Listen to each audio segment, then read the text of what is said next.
Listen closely.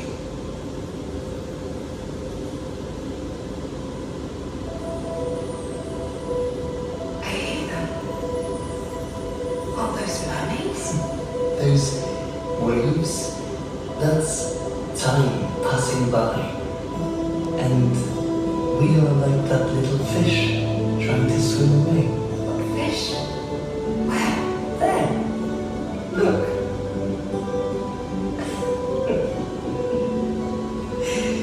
You really have no idea how to read the stars, do you? And what else do you see if you're so clever? There's a horse. There. See it?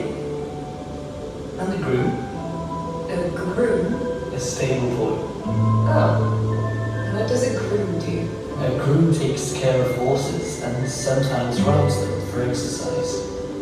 This one is wearing a top hat. Oh, yes. I see them. And look, just behind them, a carriage with sunspot wheels. Yes! Keep looking. I see crystals and clouds. Here's some wings. And here's snakes. And suns rising over the sea there. And over there too. Adventure. Travel. Oh, Lauren, I dream of traveling. Her dreams will soon come true. We could go away. I'm tired of just imagining. I want to go to the ends of the earth. See what lies beyond the horizon, at the peak of every mountain and the bottom of every river. We're happy here. It's quiet, nothing can get to us. I wouldn't leave for the world. My imagination is all I need to create a lifetime of experiences. I want to see, to feel, to touch. I told you, my feet are on the ground.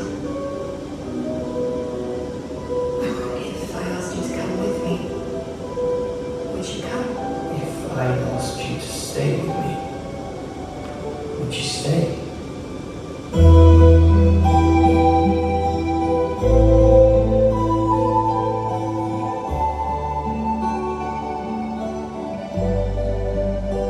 I'll go. And you.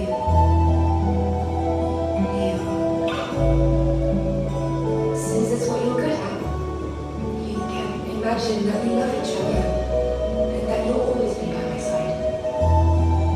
Would you think of me? I will write it to you every day. And so, Slater and Voron went their separate ways. The adventure had begun. And so it was. Slater left young Voron. Now, as she had promised, she sent him a letter every day. Taking each envelope in his hands, he would guess where she had sent it from. There were hundreds, then thousands. She had kept her promise. There you are. Look at all the letters. Hundreds, thousands of them.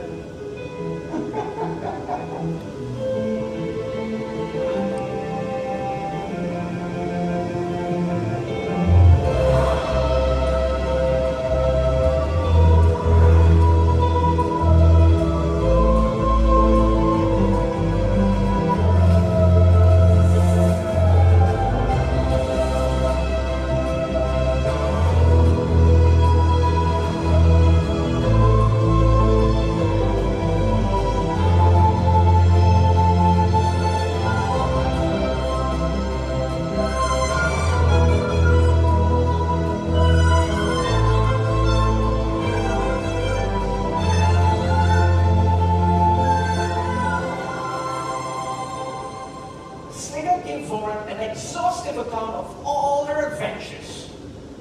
She wanted to see, to touch, to feel. Well, she saw, she touched, she felt. Initially, her letters were very precise, describing everything down to the last detail, particularly the animals. She saw them everywhere. There they are! Flamingos, red pandas, penguins. She would describe them meticulously, even their unique ways of moving.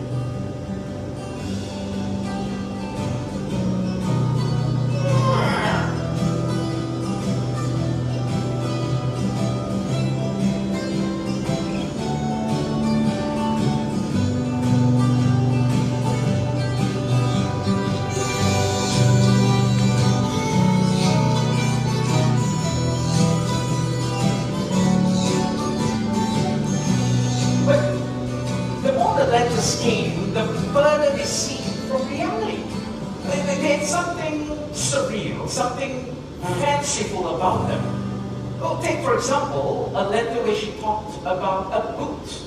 Well, to be more precise, she spoke of a canyon in a boot. Now, Voran wondered whoever saw a canyon in a boot. At first, he thought she must have been mistaken, for no one would have seen such a thing, not even in their wildest dreams. But her descriptions were highly detailed. On the horizon, the cacti form a procession.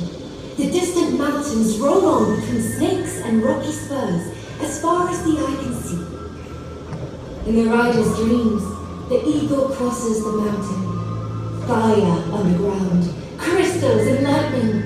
In the sky, expressionless clouds watch the horses race under sun and stars.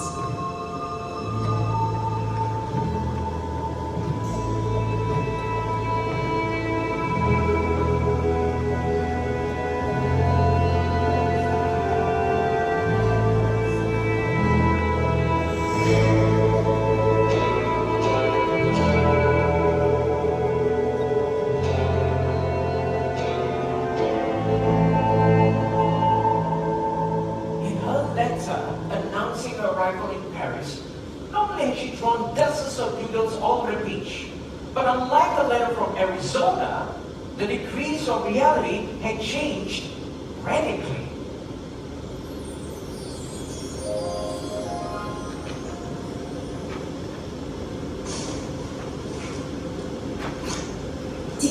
Dear Voran, here I am in the city of people on the go. Some of them even walk against the wind, can you imagine?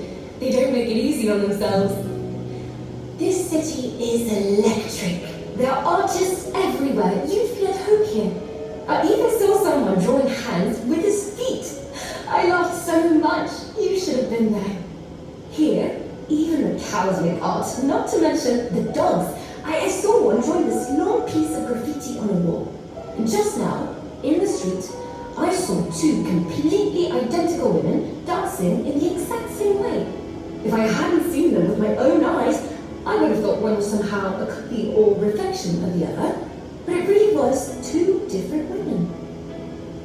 Some Parisians sleep against walls in the shape of H's. Others walk only on the left bank, which is funny because sometimes the left bank is on your right. The French have their own particular way of telling it how it is. In a cafe, I saw a man drinking fruit juice with his horse, each gazing into the other's eyes. In a place called Le Marais, I met a duck chewing gum. It's a type of sweet you don't swallow. Oh, I also saw a snake wearing a top hat, like the groom we saw together in the stars. The most surprising thing had to be the octopus playing the piano on the sand. Yeah, let us take a little distance here, shall we? The feelings that Slega reveals belong solely to Slega and Voran. But the following day, Slega carried on. Today, I went as far as Versailles. On the way, I saw a horse driving a car. When I arrived, a strange man was hunting crabs with a butterfly net, and I saw a man in the sky jumping from cloud to cloud. It's really beautiful here. Poetic. One man kept on checking his watch. I watched him do so for half an hour.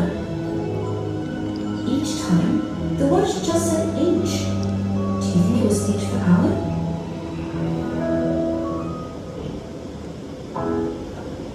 Sligger's adventures continued just like this, up until her arrival in the mountains several weeks later. You'll never guess where I am. Here, horses are born in flowers in the morning. If only you could see them. They're so cute with their big yellow noses, round heads, and pointed ears.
That was the last letter Voran received.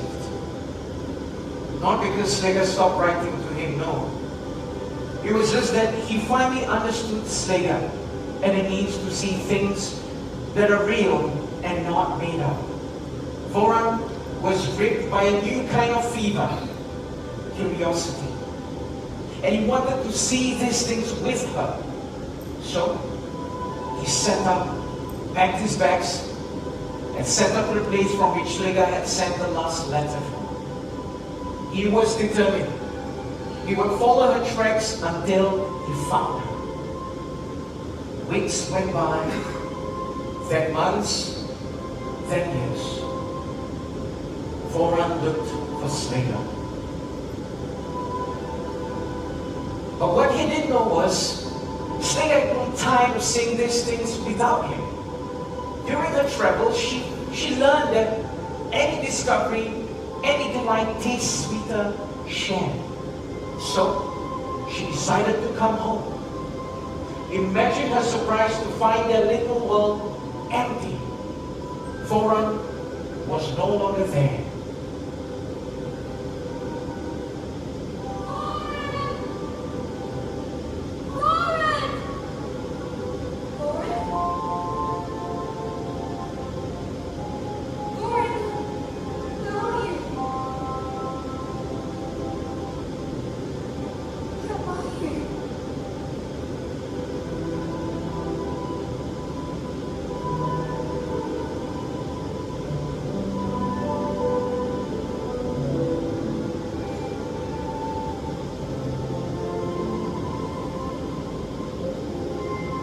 After a few weeks of wondering where the letter had gone to, she decided to set out to find him. walked for months, never stopping. Then one fine day, in the middle of a plane, she saw a silhouette she would have recognized anywhere. It was Warren, and soon they were in each other's arms.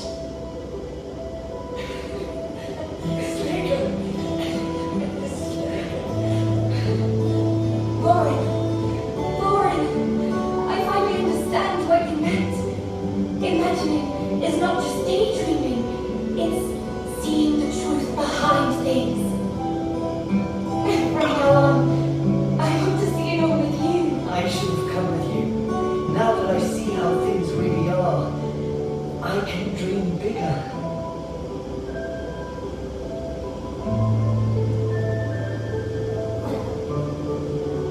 From his adventurous times, Slinger and Goran learned to keep their habit of writing to each other. A story, a poem, a word, every day. But they never again left each other's side, and they never again needed a message later. What do you see?